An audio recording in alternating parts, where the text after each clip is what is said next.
We are a DIY family trying to build a better life, and this is our 1984 mobile home, which we recently, purchased a year ago. Yep. And we are fixing it up, turning it into sort of a vacation home. Yeah. We're gonna get inside and get more work done today. So here's the job at hand today. Up here we have a bit of rot in the top rim board that goes around the home. I'm gonna cut it out, get it replaced. It's gonna be good as new. But make sure you stick around because after that, we're gonna do some interesting things to the ceiling. And I'm looking forward to seeing how that goes. I don't know where to begin here.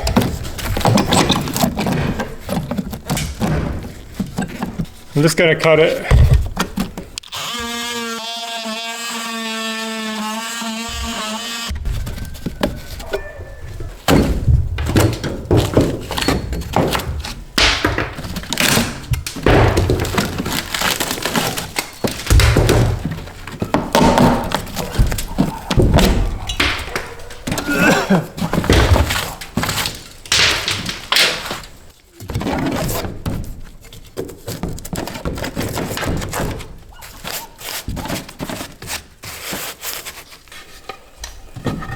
Now for the tricky part, getting my new wood in here.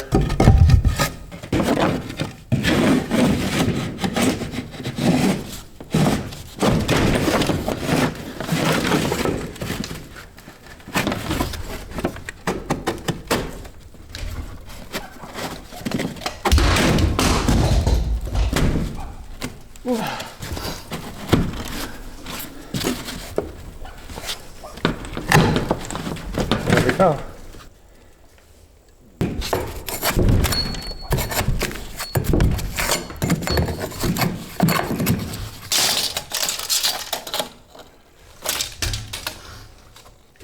All right, brought some scrap wood with me.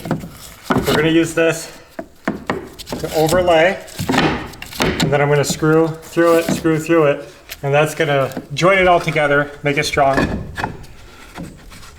Well guys, it's done. That was quick and easy. But look at the big mess I made.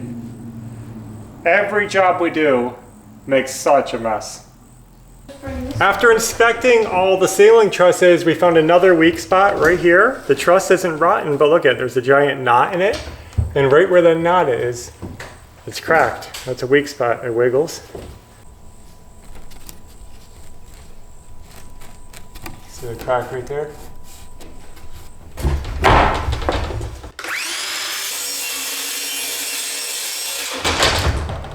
Can we hold it up?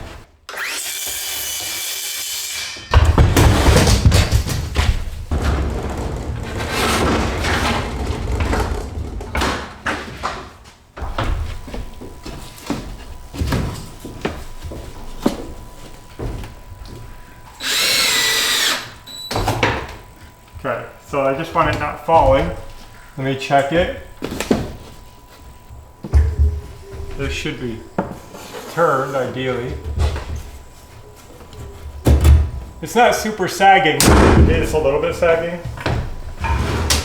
So I just want tension on it.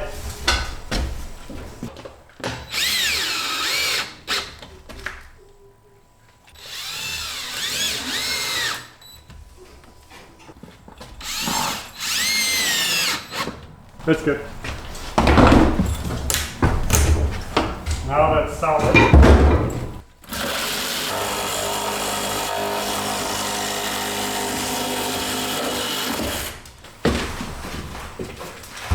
Well, that's done, and that is a little bit bigger of a fix than we needed.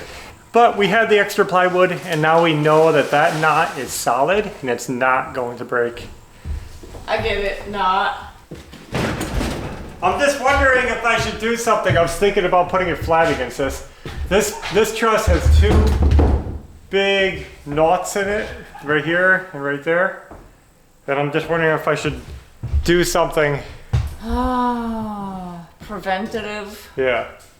Now this truss right here isn't broken. It's all intact, but it does have some huge knots on it. So just for preventative maintenance, make sure it's not going to split. I think I'm going to put a piece of wood right across from end to end. We actually have a scrap wood that we pulled out of this home, and it'll fit from wall to wall. So I think I'm going to throw it up there and just use it to keep that wood strong. Let's see how this goes.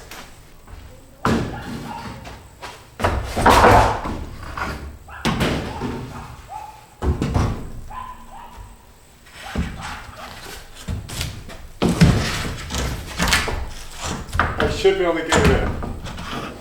If it came out, it can go back in. Yep. Suitable. All right, just got that screwed in. I'm happy with that. A little more reinforcement so that it'll hold that truss together, and recycled one of our boards.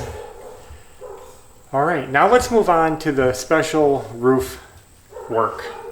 Now up in our roof, you can see these two white lines. That is actually just corrosion, a white rust from insulation that was up there touching the galvanized metal roof.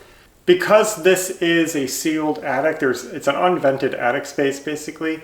If there's any moisture up there, that's where it was going to condense. It's in the insulation against the roof. So that's why it's white like that. It's not a big deal. There's very little wear to it. It's in good shape.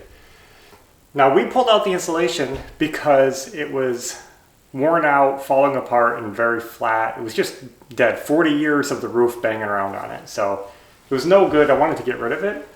But now the insulation probably does help with noise a little bit. That's probably why they installed it, to quiet the metal roof so that it's not right against the wood.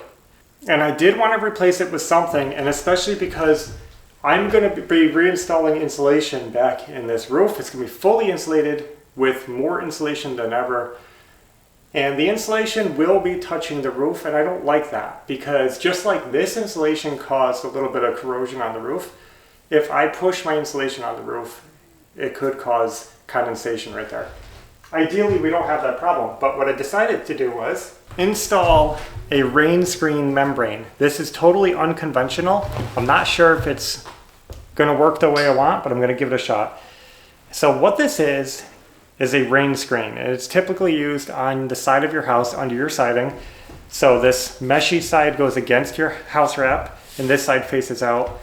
This side is bumpy and meshy and very airy, and it creates a void between the siding and the sheathing. And that way, if any moisture gets behind your siding, it has a place to dry, a drying channel. And it doesn't just get stuck between the siding and the house wrap and held there.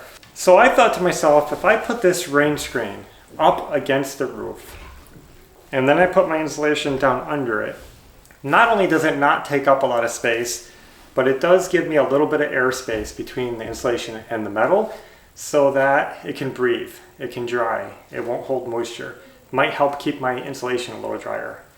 And it'll also be something between the metal and the wood. So what we're gonna do is slip this rain screen from one end of the house all the way to the other, 60 feet above all the trusses. If you're not familiar with these type of mobile homes, the metal roof isn't actually screwed to the trusses. It floats over them and is screwed to the sides. So we can easily slide it up over there. I say easily, I don't know if it'll be easy, but we can do it.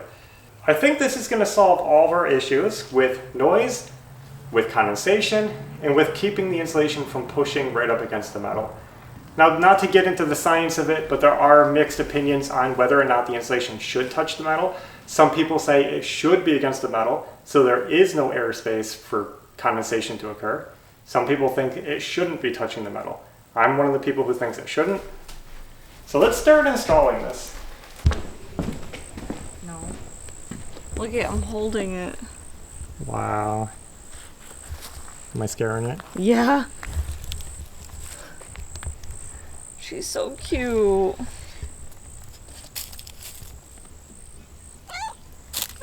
Hey.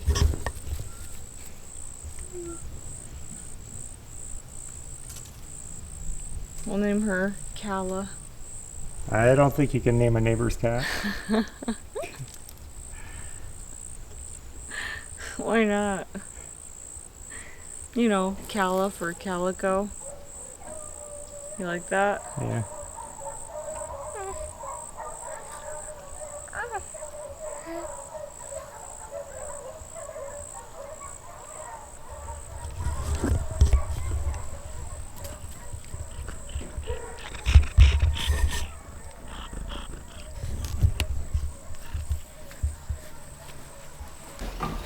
So I think I'll start right here at the end.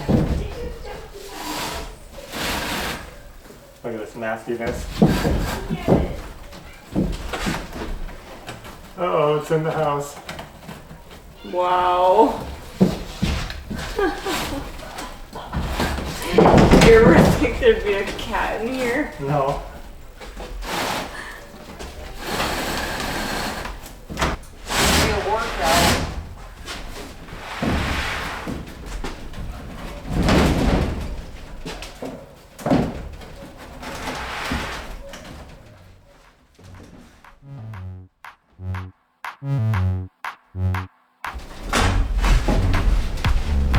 You see what I mean? Like once I was past that wood, I can pull it easier. Yeah.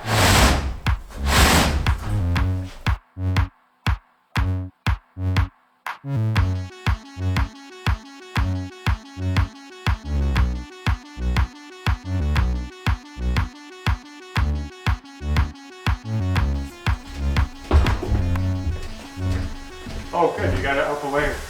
Yeah.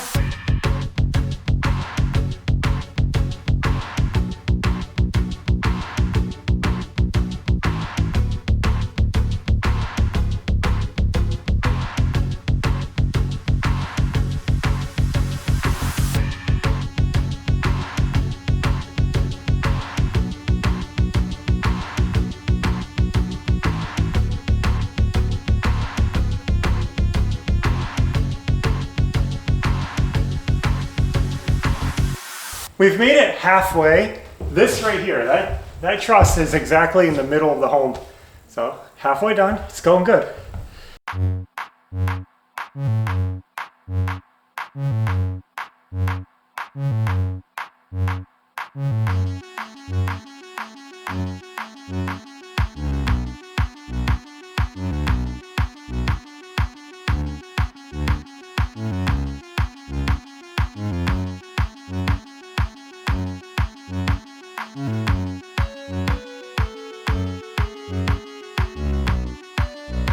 To help me pull it without ripping my fingers into it.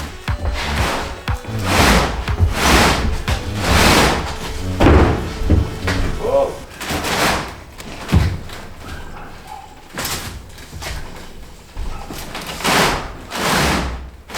Just don't hit the glass behind you. And,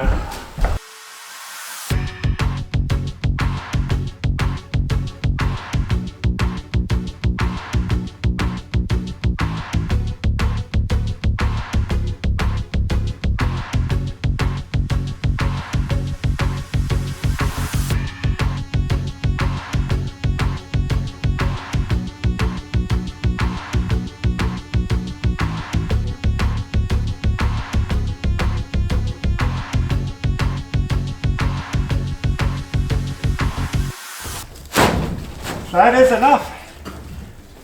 It got me to where I needed to go. Perfect amount. I'm gonna slide it right down to the bottom edge now. Now I'm gonna work my way along the roof and just slide it down to the edge so this metal isn't showing.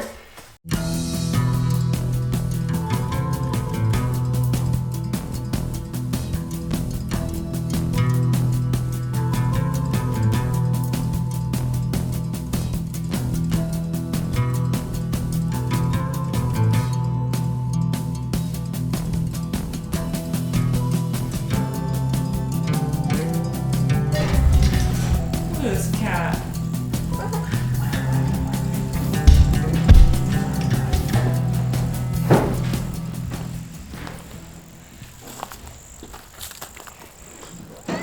Little tiny girl. Well guys, we did it. One side done and it worked unbelievably well. It blends in, it looks good, makes the house feel cleaner. And I think it's gonna work good for what I'm trying to accomplish. I don't know if it's worth the investment of doing a proper rain screen like this, but I can feel good about it at least, knowing that I'm doing the best I can, using what I know of building science to make sense of how to insulate this roof. And it all went up nice and smooth and even and tight. I'm so happy with that. So now you guys can feel better knowing that the metal isn't touching the wood.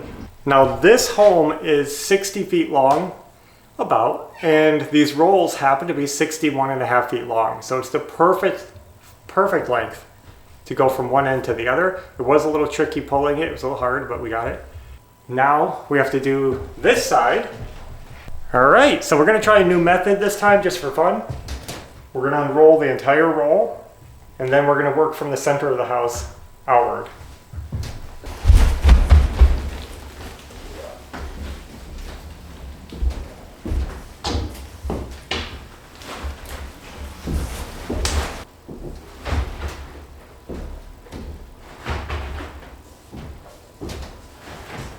Okay.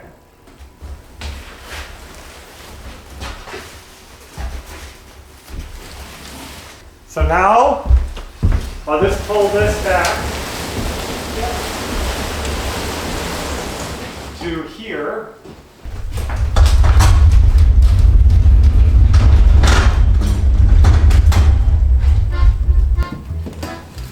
We'll get it started.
All right, I just went ahead and got that edge all tucked in tight, neatened it up. It looks perfect. I know it's not a big visual improvement, but I feel good about that. So now my only concern with this rain screen being a plastic product is, can it handle the heat of a metal roof? And I couldn't find any temperature ratings online. I really searched. This roof, we're gonna have a silver coating on it, and eventually we're gonna roof over it, and that's gonna cut down the heat significantly. So I'm not too worried about that. And let's keep in mind it is designed to be put behind siding, and there's some siding that can get pretty hot with the sun beating on it, especially evening sun. So I'm sure it'll be fine.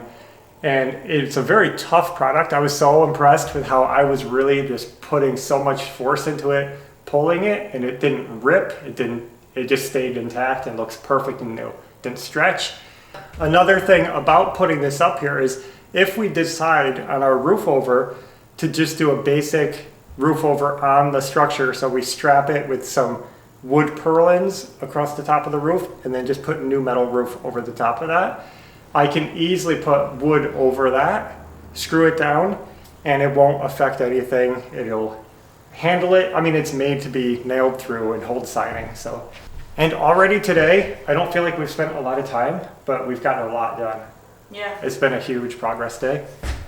Yeah, I think I'll show you guys how we've been patching holes. Now, do you see this hole? We have screw holes in the siding. So I've actually been plugging up all these little holes with little pop rivets like this. It's not the most invisible method to sealing holes, but it works really good because we're not looking for perfection on the outside of the house. And these rivets are made out of aluminum, so it's perfect to go with our aluminum siding. there's no weird interaction between the metals. It's gonna plug up that hole, and when we paint over it, it'll seal up any fine cracks. So I'll try to take you outside and inside as we do this, but basically here's a rivet tool. You guys see the little rivet. We're using 1/8 inch rivets, and we just put it inside there. I'm gonna go on the outside of the house, push it through the hole. Since these holes are irregular, they're not always perfectly 1/8 inch, and this aluminum's thin and soft. I really can't use the rivets alone. They don't always work because the rivet is made for an 1/8 inch hole, and these holes are all over. So I picked up some aluminum washers. So Doug's gonna go on the outside, and I'm basically going to hold this washer where the thing pokes through and just hold it against there, and as he squeezes the tool, it'll all tighten and then it just stays there. Which one is it? This one. That one? Okay.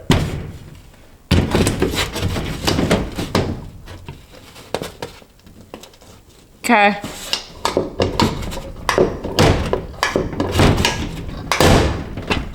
And that's it.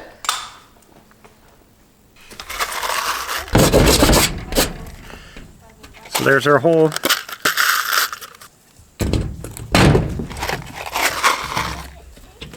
Okay. Got it? Yep.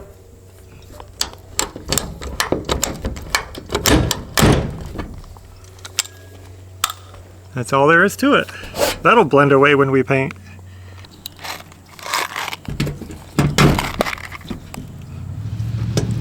Okay.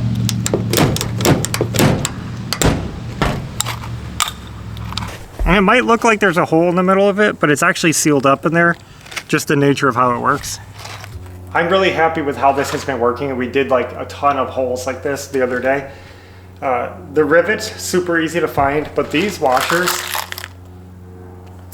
these are made for riveting, and they're really hard to find. For us, at least. You might have them locally. I can only find them at like Tractor Supply, Ace Hardware, not the Home Depot or Lowe's for some reason. It's weird. Yeah.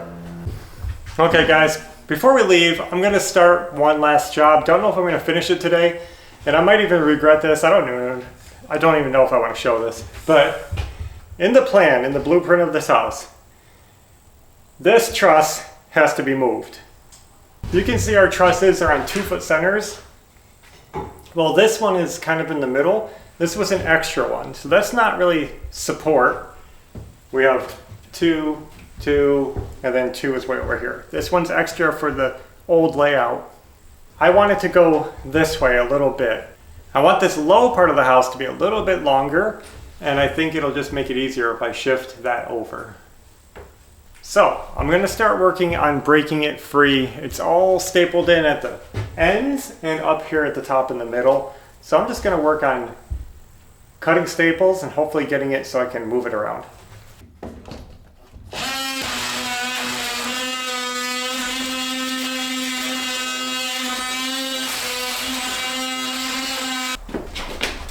Awkward.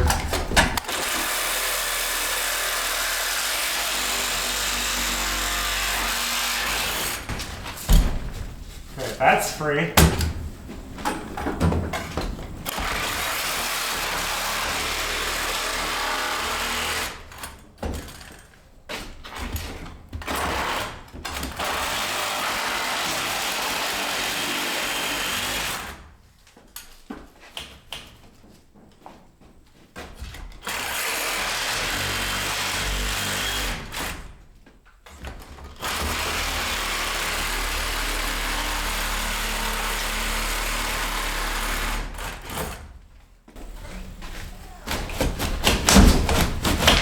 Free at the top.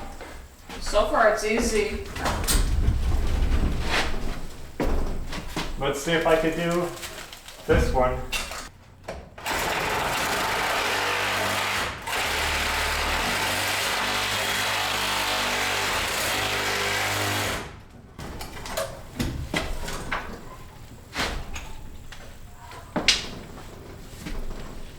There's like, I don't want to break that blade. Let me try this end, see if I have any better luck with this end.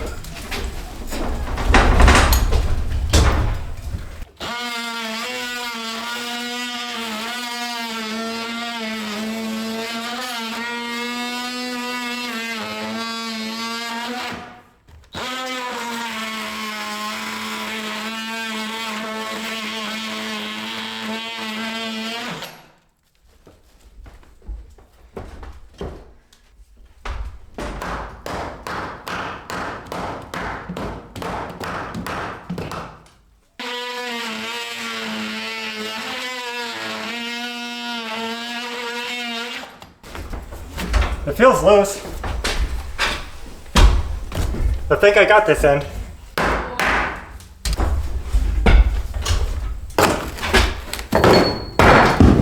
I'll get it.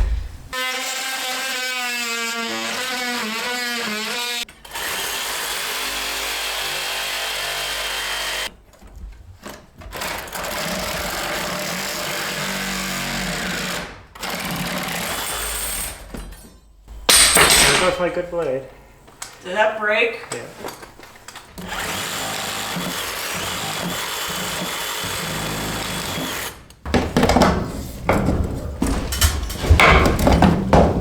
Oh, got it.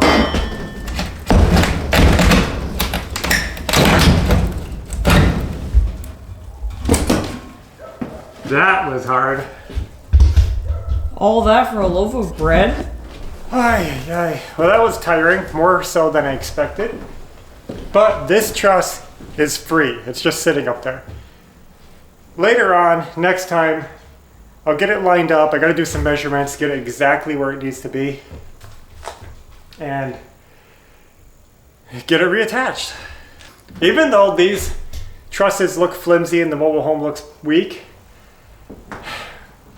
the ones that are attached, they're attached hard. This thing is sturdy. There's something to be said about using 100 staples and some screws to hold stuff together. I'm feeling good about this, but really that's all I have in me. I'm thirsty, I'm hungry, I'm ready for a break. That was one of those last minute jobs that take a lot longer than you think they will. Mm-hmm.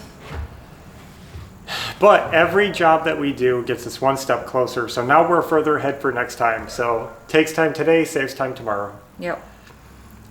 Well guys, I guess that's all we have for now. Thanks for watching, and until next time, take care. Bye.